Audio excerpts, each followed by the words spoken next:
Today, our topic is types of motion. An object is said to be in motion if the position changes with respect to its surrounding and time. Here in this picture you can see the car is moving along the road.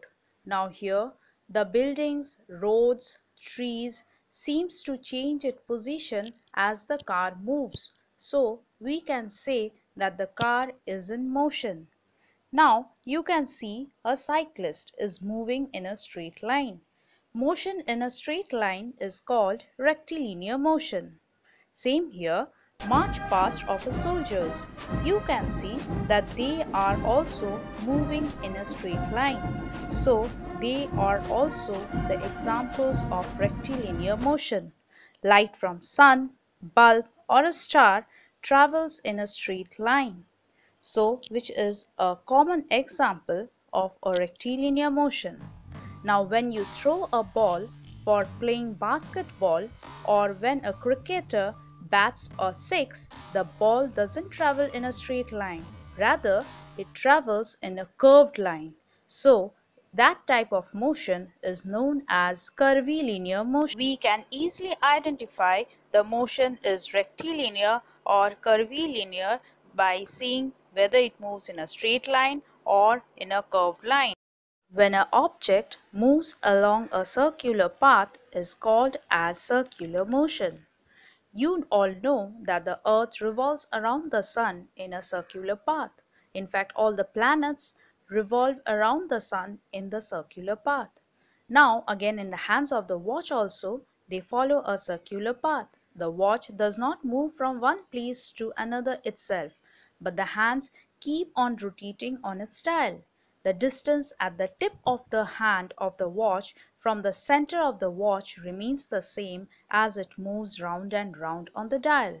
So we can say they are exhibiting circular motion. The motion which repeats itself after regular intervals of time is called as periodic motion. As you have seen earlier, the seconds hand of a watch that takes the same time to complete one round, that is 60 seconds. So the motion of a seconds hand is also showing periodic motion. The revolution of the earth around the sun is also an example of periodic motion, as it takes 365.14 days to complete one whole revolution around the sun. Other examples are same as motion of a pendulum or a motion of a child in a swing. Now you may have seen or gone to different musical concerts. Felt a vibration like this, isn't it?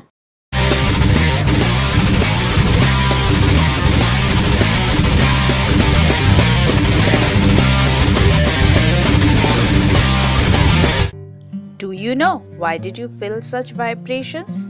Here, the musical instruments such as guitar have stretched strings or the stretched wires which produce sound when plucked, and it starts vibrating to and fro and shows periodic motion. When periodic motion occurs at a very high speed, vibratory motion is observed. A pendulum, which you can see in grandfather's clock, consists of a small metal ball called bob suspended from a long thread from a rigid support so that the bob can swing to and fro. At rest, the pendulum bob is at a position O. It moves from the initial position O to A, and then release it, it will start moving from A to B and back to O. This whole movement is called as one oscillation. So it can also be called as oscillatory motion also. And as it repeats, so it is known as periodic motion. Another type of motion which is called as rotational motion. When an object turns about a fixed axis, it is called as rotational motion. Example, you can see here a spinning top moves around on its axis. The rotation of an earth is another example which helps us to get day and night. So, Remember, there is a difference between the circular and a rotational motion. The difference is that the circular motion of an object is as a whole it travels in a circular path, but rotational motion, the object spins only on its axis. So, hope you have understood the different types of motion. Now, you may have noticed that an object can have more than one type of motion at one time. For example, here you can see a picture of merry-go-round. Here, whole of the merry-go-round shows rotational motion because it turns on one axle. But the outer part where the persons are sitting shows circular motion as it shows rotational and circular motion both at the same time. Another example we can see, that is the earth revolving around the sun. Here we can see we are having three types of motion: circular, periodic and rotational motion. So you can now understand in our daily life we are able to identify the different types of motion which occurs very frequently all around us. And observe the examples and try to differentiate what type of motion it is. Beside this, now we will discuss about uniform and non-uniform motion. In uniform motion, if it travels equal distances in equal intervals of time. A body is said to have non-uniform motion if it travels unequal distances in equal intervals of time. For example, consider a car moves from one position to another position about 16 meters distance within time t 8 seconds.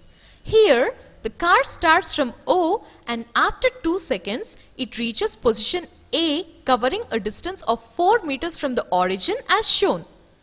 In next 2 seconds, it reaches position B covering a distance of 8 meters from origin, and in next 2 seconds, it reaches C covering a distance of 12 meters from origin, and in next 2 seconds, it reaches D covering a distance of 16 meters from origin. In this case, the car covers a total distance of 16 meters in 8 seconds with equal intervals of 2 seconds. It means that the distance covered by the car is directly proportional to the time. From this illustration, we can conclude that the car had travelled equal distances in equal intervals of time. So, this type of motion is known as uniform motion. Another example. Consider a car moves from one position to another position about 16 meters distance within time t 8 seconds. Here, the car starts from O and after 2 seconds it reaches position A covering a distance of 2 meters from the origin as shown. It reaches position B covering a distance of 8 meters from origin, and in next 2 seconds it reaches C covering a distance of 10 meters from origin, and in next 2 seconds it reaches D covering a distance of 16 meters from origin. In this case, the car covers a distance of 16 meters in each 2-second interval. From this illustration, we can conclude that the car had travelled unequal distances in equal intervals of time. So, this type of motion is called as non-uniform motion.